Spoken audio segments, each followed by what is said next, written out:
इतने बुज़दिल हैं। अल-कादिर वाहिद केस है जिसमें हुकूमत वक्त 2019 से लेके आज तक सूद खा रही है। 13 अरब 94 करोड़ रुपया सूद अल-कादिर का जो पैसा सुप्रीम कोर्ट में दाखिल हुआ है, जो ब्रिटिश एंटी करप्शन एजेंसी ने डील की थी सुप्रीम कोर्ट के साथ और मलिक रियाज के साथ, वो पैसा सुप्रीम कोर्ट में पड़ा हुआ है। और मई 2019 से लेके मई 2023 तक उस पे 13 अरब 94 करोड़ पैसा ये लोग ले चुके हैं सूद। तो फिर खान को जेल में क्यों डाला है? ये केस सुप्रीम कोर्ट पे करें, हुकूमत पाकिस्तान पे करें, इमरान खान पे क्यों किया है? वो तो ट्रस्टी है, उसके पास तो 1 रुपया ये साबित नहीं कर सकते। साबित ये कोशिश करने की कर रहे हैं कि सुप्रीम कोर्ट पाकिस्तान का हिस्सा नहीं है या हुकूमत पाकिस्तान का हिस्सा नहीं है। और आज जिन्होंने बुलाया था उनका गवाह, उनका प्रिंसिपल गवाह, ये बात याद रखिए, ऐसे ऐसे लोग हैं जिनको कोई जानता नहीं था और उनको खान की वजह से उनका नाम बना है। आज अली मोहम्मद भी आया था, शहरियार भी आए थे, मैं भी थी, हमें नहीं मिलने दिया। लेकिन जिन लोगों ने 9 मई के बाद प्रेस कॉन्फ्रेंस की ये टीवी के एंकर्स के सामने, वो दहशतगर्द नहीं है, वो बाहर घूम रहे हैं, वो ख्वाब देख रहे हैं, बड़ी बड़ी बातें कर रहे हैं। और जो लोग वतन के साथ खड़े हैं, पाकिस्तान के साथ खड़े हैं, जो बाइडन के साथ नहीं खड़े, उनको फारिग करते जा रहे हैं। जो बंदा कहता है कि मैं अज़्ब इस्तेहकाम नहीं मानता, औरतों की बेहुरमती नहीं मानता, अक़लियतों की बेहुरमती नहीं मानता, जर्नलिस्ट की बेहुरमती नहीं मानता, वो बंदा जेल में है। इससे पहले कि मैं भूल जाऊं, मैं ज़रूर एक शिकायत करूंगी। 3 हमारे सीनियर जर्नलिस्ट्स, आज उनके साथ बदतमीज़ी की गई है बारिश में, उनको लॉकअप में डाला गया कि आप यहाँ खड़े नहीं हो सकते। बाहर दुनिया का कचरा पड़ा हुआ है, सारी दुनिया आती है, बट ना जर्नलिस्ट जा सकते हैं, ना पीटीआई का एमएनए जा सकता है। ये क्या तरीका है? आज इतने सारे लोग आए थे, ये पब्लिक हेयरिंग थी, 8 लोग थे शलवार कमीज में, पता नहीं कौन, और जी ये पब्लिक आ गई है। ये कैसी इतनी फिट पब्लिक है कि चुने हुए लोग आ जाते, हम नहीं आ सकते? हम तो कहीं भाग भी नहीं सकते, हमारे तो घर के एड्रेस, टेलीफोन नंबर सबको पता है, तो किस चीज़ से फिर डरते हैं? तीसरी बात, इनका जो एक और माशाल्लाह चहीता है जिसने कल वो प्रेस कॉन्फ्रेंस की, खावर माने का, अगर पाकिस्तान में कोई मर्दानगी रह गई है, कोई मर्द का बच्चा रह गया है, वो ये बातें आइंदा किसी प्रेस कॉन्फ्रेंस में नहीं कर पाएगा। वो जिस किस्म की गलाजत पाकिस्तान में फैला रहा है, कभी भी मैंने इस मुल्क में या किसी मुसलमान मुल्क में नहीं देखा कि आप अल्लाह ताला के कवानीन में हाथ मारे। एक चीज़ होती है दुनियावी कवानीन होते हैं, ट्रैफिक के कवानीन, बिजली के कवानीन, ये तो आप अल्लाह के कवानीन में हाथ डाल रहे हैं। एक मियाँ बीवी का पाक रिश्ता है।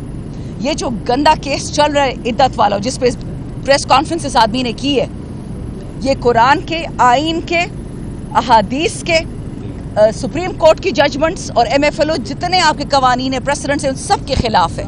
लेकिन पता नहीं ये कहाँ से आया, आसमान से उतरा है कि उसके लिए सारे कवानीन भी बदल रहे हैं। किस चीज़ की हवस है? क्या चाहिए? क्या हिरस है? क्या मिल जाएगा? कबर तो कोई पैसे नहीं लेके गया आज तक। तो ये जो सारा ड्रामा हो रहा है पाकिस्तान में, ये अवाम को ये समझाने की कोशिश कर रहे हैं कि जी आपकी आवाज़ नहीं है, आपके घरेलू मामलात हमारे हैं, आपके घर में टापेंगे भी, आपकी बीवियों की, जिस तरह जजानों ने बोला, हमारे लिए कैमरे भी लगाएंगे घरों में, हम आपके पीछे भी घूमेंगे, हम आपके बच्चों के पासपोर्ट भी एक्सपोज करेंगे, हम आपकी भाई। तो अगर ये मैसेज जा रहा है, ये मैसेज फेल हो चुका है। अवाम उठ चुकी है, अवाम कहीं नहीं जा रही, लेकिन अवाम होशियार है। एक इशारा आएगा और सामने फिर कोई नहीं खड़ा होगा। अभी भी वक्त है। अकल के नाखून, होश के नाखून जो भी है, सारे वकला इस वक्त हमारे साथ खड़े हैं। इस वक्त 99% वकला खान साहब के साथ है। आप वो वक्त देखेंगे कि ना नून होगा, ना पीपल होगा, ना ANP, ना F, पूरा बार निकलेगा, पूरा पाकिस्तान निकलेगा इस आदमी के लिए, क्योंकि वो सिर्फ इंसाफ की बात करता है। इंसाफ लॉयर्स फोरम का भी बहुत शुक्रिया। ये हज़ारों जो हमारे लोग जेलों में सड़ रहे हैं, उनका यही गुनाह है कि वो पाकिस्तान के साथ है। खान साहब ने तो ये भी बोल दिया था मिलिट्री ट्रायल वालों को कि आप बेशक प्रेस कॉन्फ्रेंस करके चले जाएं, छोड़ दे पार्टी। और वो मियाँ इबाद फारूक, वो बैठा हुआ है जेल में, अपना बेटा दफन करने के बाद भी। तो इनका क्या ख्याल है कि इन स्टूपिड हथकंडों से कि जी खान से नहीं मिलने दिया, धूप में खड़ा किया, बारिश में खड़ा किया, हम खान को छोड़ देंगे? हो ही नहीं सकता। इस वक्त पूरा पाकिस्तान खान के साथ खड़ा है। ये आप मुझसे लिखा हुआ ले लें। ये झूठी असेंबली है, ये भी गिरेगी, ये झूठे MNAs है, ये भी सारे गिरेंगे। सच हमेशा होगा, या तो फिर नऊजुबिल्लाह अल्लाह है और या बाजवा है। अगर बाजवा की इबादत करनी है तो बस फिर बात ही ख़त्म, ना नमाज पढ़े ना रोज़े रखें। हम एक रब की इबादत करते हैं, एक ही रब के सामने सजदा करते हैं, हमारा और कोई रब नहीं है। और बाइडन ने वैसे चले जाना है नवंबर में, तो जो सारी कोशिशें हो रही हैं खान को ज्यादती करें, खान की बीवी, खान का खानदान, उनके स्टाफ वाले, खान के वर्कर्स, इससे बनना कुछ भी नहीं, ये याद रखें। बहुत शुक्रिया। अच्छा मैम, एक सवाल ले लीजिए कि आप उन तमाम पॉलिटिकल पार्टीज़ के साथ बात करने के लिए तैयार हैं जो इस वक्त वफाक का और पंजाब का ये सबका हिस्सा नहीं है, नई पार्टी बनी है अवाम पाकिस्तान, और कोई आपने कोई राब्ते किए या उन लोगों की तरफ से कोई राब्ते हुए कि मौजूदा सियासी सूरत हाल पर वो आपकी कश्ती में सवार हो, आपकी कश्ती के मुसाफिर बने, या खान साहब ने कोई ग्रीन सिग्नल दिए ऐसे में? मुझे तो ऐसी कोई बात नहीं मालूम, ना मैं कोर कमेटी में हूँ ना पॉलिटिकल कमेटी में, तो मुझे नहीं मालूम। लेकिन ये जो अवाम पाकिस्तान पार्टी बनी है वो नून से ही जो नाराज़ लोग गए हैं, इसमें और भी बहुत जाएंगे। मैं तो ये सुना है कि हमसे जो प्रेस कॉन्फ्रेंस करके गए हैं, शायद उनका भी ये सोच है कि अगर जो लोग यहाँ से गए हैं और PTI में वापस नहीं आए तो शायद उधर चले जाएं। सुना ये है। लेकिन साथ ही साथ मैं इसमें एक ऐड कर दूंगी आपके सवाल का कि खान साहब की इंस्ट्रक्शन पे महमूद अचकजई साहब जो हैं वो हेड कर रहे हैं और तमाम अपोजिशन जमातों को इकट्ठा कर रहे हैं, और तमाम अपोजिशन जमातें इकट्ठी हैं। जैसे आपने कहा कि शाहिद खाकान साहब की पार्टी का, तो ऑब्वियसली महमूद अचकजई साहब का मैंडेट है, वो उनसे भी बात करेंगे एज पर खान साहब के इंस्ट्रक्शन के।